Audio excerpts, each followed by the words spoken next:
দেখুন আপনারা নিজের মোবাইলে গুগল ক্রোমটাকে খুলবেন আর আপনারা এখানে লিখবেন WBPDS। এটি লিখে আপনারা সার্চ করবেন। সার্চ করার সঙ্গে সঙ্গেই আপনারা এইভাবে দেখতে পাবেন। তো আপনারা এই যে প্রথমে লিঙ্কটি দেখতে পাচ্ছেন, এই প্রথমে লিঙ্কের উপর একবার আপনারা ক্লিক করবেন। এখানে ক্লিক করার সঙ্গে সঙ্গেই আপনারা রেশন কার্ডের যে অফিসিয়াল ওয়েবসাইট আছে আপনারা কিন্তু সেখানে চলে আসবেন। তো আপনারা এই যে লিঙ্কটি দেখতে পাচ্ছেন, ডাইরেক্টলি আপনারা এই লিঙ্কে ক্লিক করে আপনারা কিন্তু এই ওয়েবসাইটে চলে আসবেন। এই লিঙ্কটি আপনারা ভিডিও ডেসক্রিপশনে পেয়ে যাবেন। আপনারা সেখান থেকে ক্লিক করে কিন্তু এই ওয়েবসাইটে চলে আসবেন। এখানে আসার পর আপনারা সোজাসুজি যে খাদ্য দপ্তরের অফিসিয়াল ওয়েবসাইটটা আপনারা এইভাবে দেখতে পাবেন। এর আগে আমরা রেশন কার্ড অ্যাপ্লিকেশন করার জন্য এই যে এখানে আপনারা দেখতে পাচ্ছেন apply for new ration card, এই অপশানে আমরা ক্লিক করতাম। তো আমরা সোজাসুজি এই অপশানের উপর ক্লিক করব। ক্লিক করলে তারপরে আমরা এখানে দুটো অপশান দেখতে পেতাম। এখানে আপনারা দেখতে পাচ্ছেন এক্সাইট অ্যাপ্লিকেশন। তো আমরা সোজাসুজি এই অপশানের উপর আমরা ক্লিক করব। তো আপনারা এখানে ক্লিক করার সঙ্গে সঙ্গে আপনারা এখানে দেখতে পাচ্ছেন টেম্পোরারি স্টপ। তো দেখতে পাচ্ছেন এখানে কিন্তু টেম্পোরারি স্টপ করে দিয়েছে এবং নোট ফাউন্ড দেখাচ্ছে, এই পেজটি খুলছে না। তো এখান থেকে আমরা নতুন করে কিভাবে রেশন কার্ডের জন্য আবেদন করব, এর জন্য আমরা হোম পেজে চলে আসবো, রেশন কার্ডের অফিসিয়াল ওয়েবসাইটের হোম পেজে। এবার আপনারা এখানে দেখতে পাচ্ছেন সিটিজেন হোম বলে একটি অপশন রয়েছে, আমরা এখানে ক্লিক করব। এখানে ক্লিক করার সঙ্গে সঙ্গে আপনারা এইভাবে দেখতে পাবেন। এখানে আপনারা দেখতে পাচ্ছেন রেশন কার্ড সম্পর্কিত কর্নার। জাস্ট আমরা এই অপশানের উপর একবার আমরা ক্লিক করব। তো আমরা সোজাসুজি এই যে ক্লিক হেয়ার রয়েছে এখানে ক্লিক করব। ক্লিক করার পর তারপরে আপনারা এইভাবে দেখতে পাবেন। এখানে আপনারা দেখতে পাচ্ছেন অফিস অনুমোদন প্রয়োজন পরিষেবা। তো জাস্ট আপনারা এই অপশানের উপর একবার আপনারা ক্লিক করবেন। এখানে ক্লিক করার সঙ্গে সঙ্গেই তারপরে আবারও আপনাদেরকে সামনে একটি নতুন পেজ খুলে যাবে। আপনারা এখানে দেখতে পাচ্ছেন অ্যাপ্লাই অনলাইন আবেদন। আপনারা এখানে দেখতে পাচ্ছেন এই অপশানের উপর একবার আপনারা ক্লিক করবেন। এখানে ক্লিক করার সঙ্গে সঙ্গেই আবারও আপনাদের সামনে এইভাবে খুলে যাবে। তো আপনারা এখানে দেখতে পাচ্ছেন আবেদন করতে আধারের মাধ্যমে লগ ইন করুন, আধারের সাথে যুক্ত মোবাইল নম্বরে ওটিপি যাবে। তো আপনারা দেখতে পাচ্ছেন আধার কার্ডের মাধ্যমে আপনাকে লগ ইন করতে হবে এবং আধার কার্ডের যে মোবাইল নাম্বার থাকবে সেই মোবাইলে একটি ওটিপি যাবে। তো আপনার ফ্যামিলির যে কারো এখানে একটি আধার নাম্বার বসিয়ে দিবেন। বসিয়ে দিয়ে তারপরে আপনারা নিচের দিকে দেখতে পাবেন, তো আপনাকে এইখানে টিক করতে হবে। টিক দেওয়ার পর তারপরে আপনারা এই যে সেন্ড ওটিপি অপশান দেখতে পাচ্ছেন, এই সেন্ড ওটিপিতে ক্লিক করতে হবে। তো আপনাদেরকে সমস্ত কিছুই বসিয়ে আমি সেন্ড ওটিপিতে ক্লিক করে তারপরে কি অপশান আসছে সমস্ত কিছুই আপনাদেরকে দেখিয়ে দিচ্ছি। তো আপনারা দেখুন এখানে আমি আধার নাম্বার বসিয়ে দিয়েছি। বসিয়ে দিয়ে এবার আমি এখানে ক্লিক করব। ক্লিক করে সেন্ড ওটিপিতে ক্লিক করব। যখনই সেন্ড ওটিপিতে ক্লিক করব দেখতে পাচ্ছেন এখানে একটি ওটিপি ঘরের জায়গা চলে এসেছে। এখানে আপনারা ওটিপি বসিয়ে দিবেন। আপনার আধার কার্ডের সঙ্গে যে মোবাইল নাম্বারটা লিঙ্ক করা আছে সেই মোবাইলেই কিন্তু ওটিপি যাবে। আপনারা এখানে ওটিপিটা বসিয়ে সাবমিট অপশানে ক্লিক করবেন। তো আমি এখানে ওটিপিটা বসিয়ে দিচ্ছি। তো আপনারা দেখতে পাচ্ছেন এখানে আমি কিন্তু ওটিপিটা বসিয়ে দিয়েছি। বসিয়ে দিয়ে এবার সাবমিট অপশানে ক্লিক করব। তারপরে কি অপশান আছে দেখে নিই। তো দেখতে পাচ্ছেন এখানে আমরা ওটিপিটা যখনই বসিয়ে সাবমিট করলাম তখনই দেখতে পাচ্ছেন যে ব্যক্তির আমি আধার নাম্বার বসিয়েছি সেই ব্যক্তির পুরো ডিটেলস এখানে দেখিয়ে দিল। তার রেশন কার্ড নাম্বার, তারপরে ক্যাটাগরি কি রয়েছে, তার নাম, তারপরে ডেট অফ বার্থ, জেন্ডার রয়েছে, তারপরে মোবাইল নাম্বার, তার গার্জেনের নাম এবং লাস্টের আধারের 4টে সংখ্যা আপনারা এখানে দেখতে পাবেন। নেওয়ার পর তারপরে আপনারা এখানে অপশানটি দেখতে পাচ্ছেন এখানে উপরোক্ত রেশন কার্ড আপনার কিনা, যদি থাকে তাহলে আপনারা ইয়েস অপশানে ক্লিক করবেন, যদি না থাকে তাহলে আপনারা নো অপশানে ক্লিক করবেন। তো যেহেতু আমার রেশন কার্ডটি আছে সেই কারণে আমি এখানে ইয়েস করব। ইয়েস করার পর নেক্সট অপশানে ক্লিক করব। নেক্সট অপশানে ক্লিক করার সঙ্গে সঙ্গে আপনারা এখানে দেখতে পাবেন ড্যাশবোর্ড। তো তার নিচে আপনারা এখানে দেখতে পাচ্ছেন অনেকগুলো ফর্ম রয়েছে। আপনারা ফর্ম 4 যেটা নতুন করে আবেদন করার জন্য আপনারা এখানে দেখতে পাবেন। তারপরে 5 ও 6 নাম্বার ফর্ম দেখতে পাবেন। তারপরে আপনারা অনেকগুলো ফর্ম এখানে দেখতে পাবেন। তো যেহেতু আমরা এখানে 4 নাম্বার ফর্ম ফিল আপ করবো অর্থাৎ নতুন আবেদন করার জন্য, তো এখানে আমরা যে কোনো সদস্য অ্যাড করার জন্য আমরা 4 নম্বর ফর্মটি ফিল আপ করবো।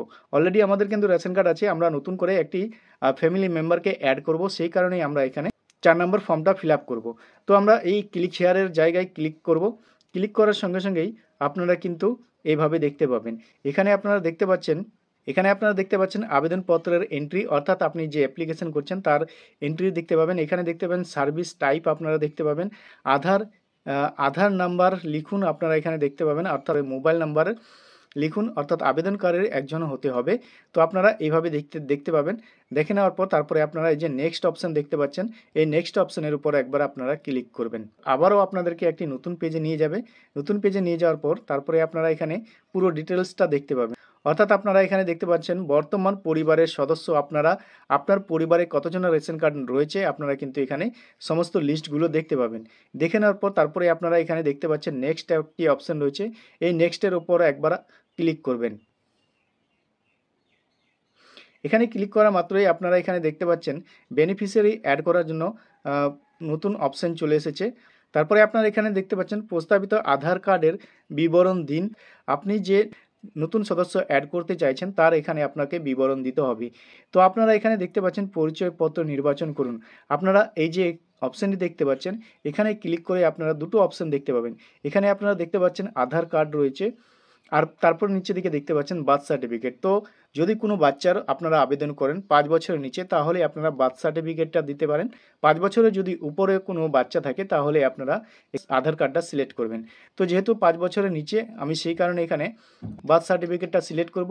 এবার বার্থ সার্টিফিকেটের নাম্বার আপনাকে এখানে বসিয়ে দিতে হবে এবং সেম বার্থ সার্টিফিকেটের নাম্বারটা এখানে বসিয়ে দিতে হবে। এখানে বার্থ সার্টিফিকেটের নাম্বার বসাবেন, এখানেও বার্থ সার্টিফিকেটের নাম্বার বসাবেন, তারপরে ভেরিফাই অপশনে আপনারা ক্লিক করবেন। তো আপনারা এখানে দেখতে পাচ্ছেন বার্থ সার্টিফিকেট সিলেক্ট করেছি, বার্থ সার্টিফিকেটের নাম্বার এখানে বসিয়ে দিয়েছি এবং এখানে যে নাম্বারটা বসেছি সেই নাম্বারটাও এখানে বসিয়ে দিয়েছি। তারপরে এই যে ভেরিফাই অপশন দেখতে পাচ্ছেন, এই ভেরিফাই অপশনের উপর একবার আমরা ক্লিক করব। ভেরিফাই অপশানের উপর ক্লিক করার সঙ্গে সঙ্গে আপনারা কিন্তু যে বাচ্চার বার্থ সার্টিফিকেট দিলেন তার এখানে পুরো ডিটেলস আপনারা দেখতে পাবেন।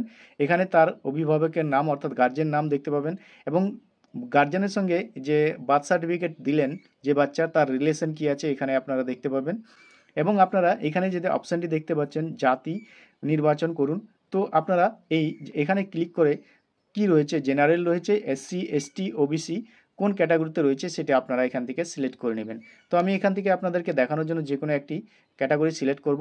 সিলেক্ট করার পর আপনারা এখানে নিচের দিকে অপশান দেখতে পাবেন আদার্স ক্যাটাগরি, অর্থাৎ অপশনাল রয়েছে, পারলে আপনারা এটি সিলেক্ট করতে পারেন আর নাও করতে পারেন, কোনো অসুবিধা নেই। এবার আমরা এখানে কনফার্ম অপশানে ক্লিক করব। তারপরে আপনারা এখানে পুরো ডিটেলস দেখতে পাবেন, যে বার্থ সার্টিফিকেট দিলেন তার এখানে আপনারা পুরো ডিটেলসটা দেখতে পাবেন। তারপরে আপনারা যদি অ্যাড মেম্বার করতে চান, তারপরে আপনারা এই অ্যাড মেম্বারের উপর ক্লিক করতে পারেন। সেম একইভাবে আপনারা এখানে দিয়ে দিবেন। তো আমি এখানে যেহেতু আপনাদেরকে দেখানোর জন্য একটাই মেম্বার সিলেক্ট করব, সেই কারণে এখানে অ্যাড মেম্বার আর করব না। করার পর তারপরে আপনারা এখানে দেখতে পাচ্ছেন দুটো অপশান দেখতে পাবেন, এখানে ক্লিক করবেন। তারপরে আপনারা এখানে ক্লিক করবেন। ক্লিক করার পর এই নেক্সট অপশান যে দেখতে পাচ্ছেন, এই নেক্সট অপশান আপনারা ক্লিক করবেন। ক্লিক করার সঙ্গে সঙ্গেই আপনাদের সামনে এখানে অ্যাড্রেস আপনাদেরকে সিলেক্ট করতে হবে। আপনারা অ্যাড্রেসটা সিলেক্ট করবেন, আপনার পোস্ট, গ্রামের নাম দিবেন, পোস্ট দিবেন। তারপরে ব্লক সিলেক্ট করার অপশান আসতে পারে, ডিস্ট্রিক্ট, এগুলো আপনারা সিলেক্ট করবেন। তারপরে আপনারা এখানে যে রেশন ডিলার, অর্থাৎ তারপরে আপনারা 4 নম্বর অপশানে আপনারা রেশন ডিলার সিলেক্ট করবেন। সিলেক্ট করার পর তারপরে যে বাচ্চার আপনারা বার্থ সার্টিফিকেট দিলেন সেই বার্থ সার্টিফিকেটটা আপনাকে আপলোড করতে হবে। আপলোড করার পর তারপরে আপনাদেরকে ফাইনাল সাবমিট করতে হবে। তারপরেই আপনাদের রেশন কার্ডের অ্যাপ্লিকেশনটা সাকসেসফুল হয়ে যাবে। তো পরবর্তীতে আপনারা কিন্তু সেই রেশন কার্ডের অ্যাপ্লিকেশনটা সাকসেসফুল হলো কিনা স্ট্যাটাস আপনারা কিন্তু চেক করতে পারবেন। তো যদি আপনারা চেক করতে না পারেন কমেন্ট সেকশনে অবশ্যই কমেন্ট করে জানাবেন, পরবর্তীতে আমরা সেই ভিডিও আপলোড করব। তো বন্ধুরা, কোথাও যদি অসুবিধা হয় বুঝতে কমেন্ট সেকশনে অবশ্যই কমেন্ট করে জানাবেন। ভিডিও ভালো লাগলে বন্ধুদের সাথে বেশি বেশি করে শেয়ার করবেন আর এই ধরনের ভিডিওর আপডেট পেতে আমাদের চ্যানেলটিকে সাবস্ক্রাইব করে রাখবেন।